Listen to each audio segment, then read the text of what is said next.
Assalamualaikum warahmatullahi wabarakatuh.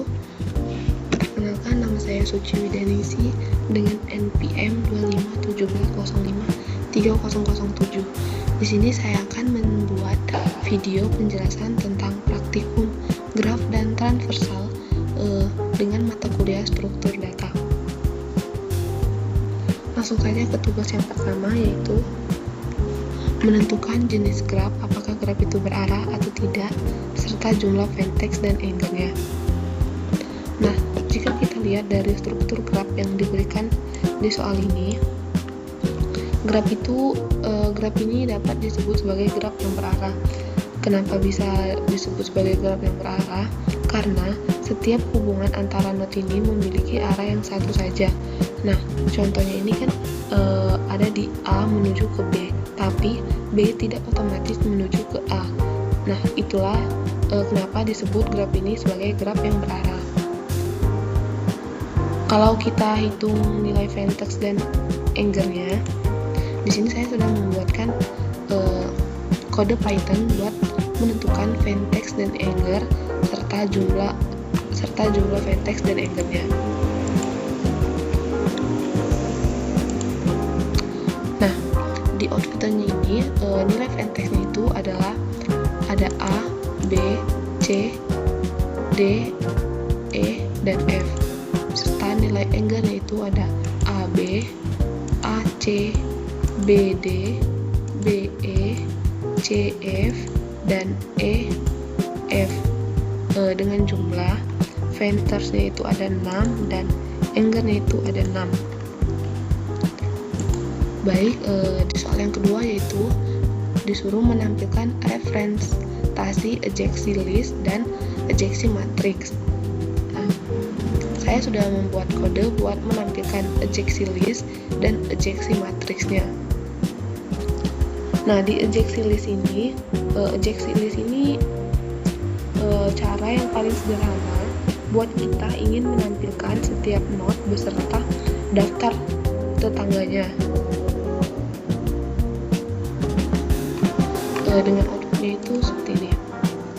Nah, penjelasan outputnya ini ejeksi list A menuju ke B dan C, B menuju ke D dan E, C menuju ke F, D tidak mempunyai tetangga, E menuju ke F, dan F tidak mempunyai tetangga. Nah, sedangkan ejeksi matriks ini sangat sedikit berbeda dengan ejeksi list, karena ejeksi matriks ini berbentuk 2 dimensi serta berukuran 6x6.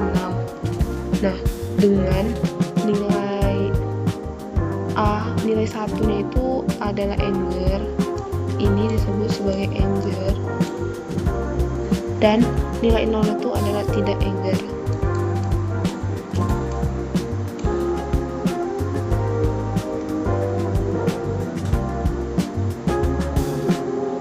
Nah, sedangkan baris itu mewakili buat not asalnya, sedangkan kolom itu mewakili buat not tujuannya.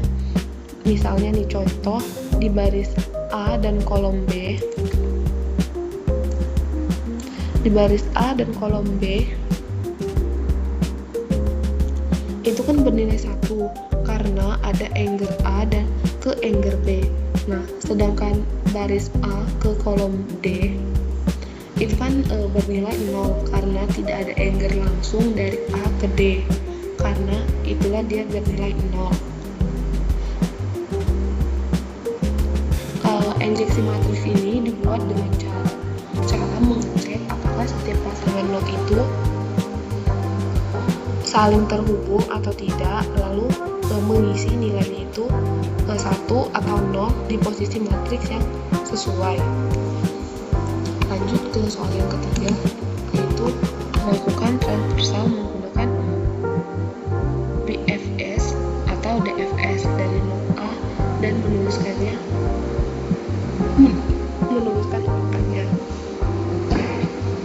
Di sini di soal yang ketiga ini saya menggunakan BFS.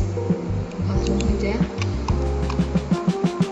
Nah, di sini di kode saya ini saya menggunakan BFS dengan run itu, BFS itu ada urutannya A, B, C, D, E, dan F. Dengan menjelaskan langkah-langkah transversalnya itu, saya juga sudah membuatkan tabel buat menjelaskan langkah-langkah transversalnya, kenapa urutannya seperti tadi. Nah, di sini saya sudah membuatkan langkah-langkahnya.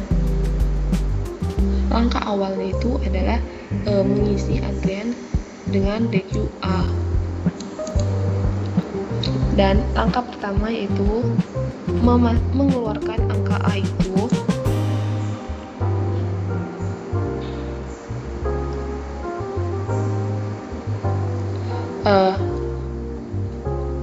dan mengisi antrian atau DQ-nya itu dengan B dan C dengan tetangga yang ditambahkan tadi adalah B dan C. Status kunjungannya itu yang sudah dikunjungi adalah not A.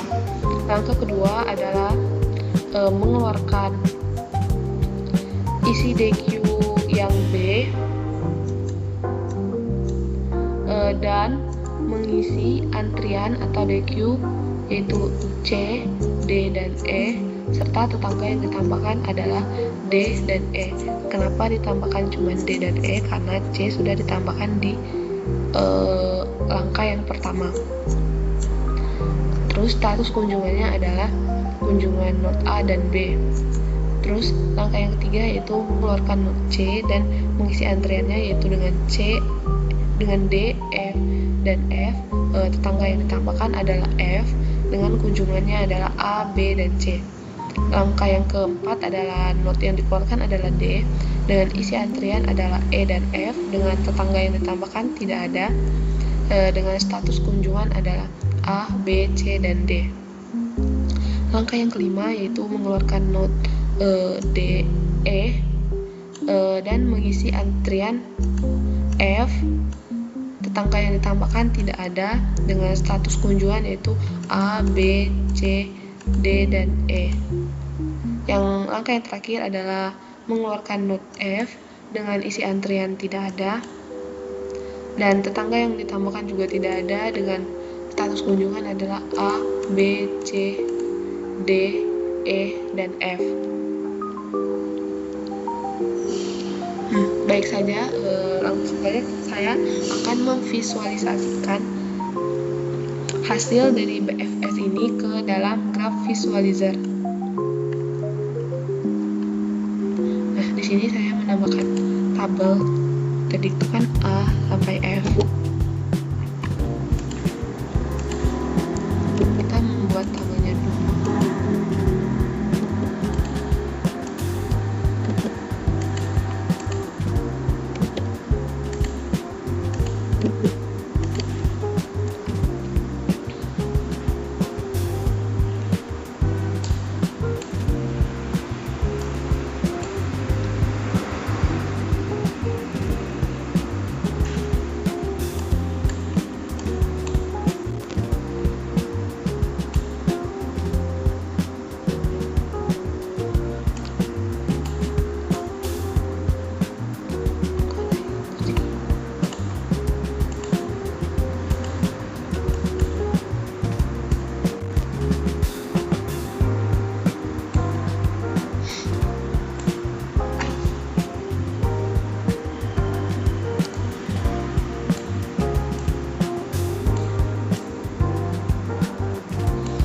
Di sini saya akan gabungkan A ke B, terus A ke C, B ke D, B ke F, dan B ke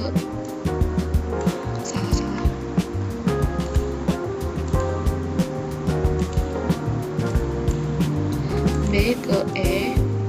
F tadi tidak ada tetangga, jadi F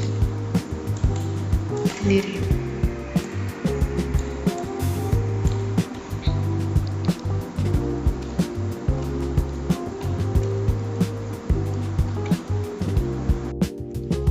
Nah, saja di sini kita akan membuat graf visualizernya.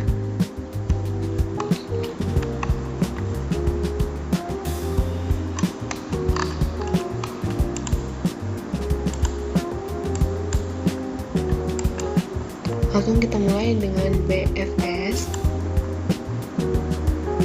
A yang menuju ke B, terus A berjalan ke C, terus A, B, terus B berjalan ke D, terus B berjalan ke E, terus A, C berjalan ke F.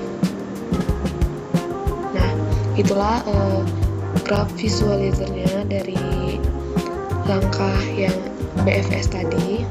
Nah, terakhir di soal yang kelima itu disuruh menentukan jalur dari A ke F, mana yang jalur tercepat dan jelaskan.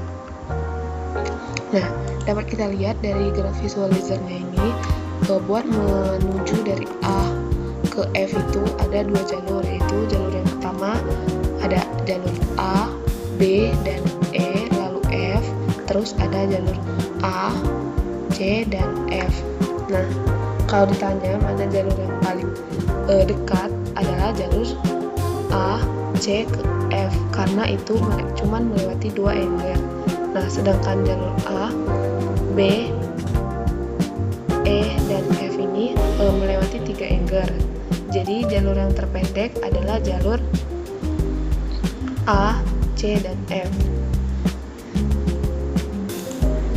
Sekian, itulah hasil presentasi dan hasil penjelasan dari saya. Saya akhiri.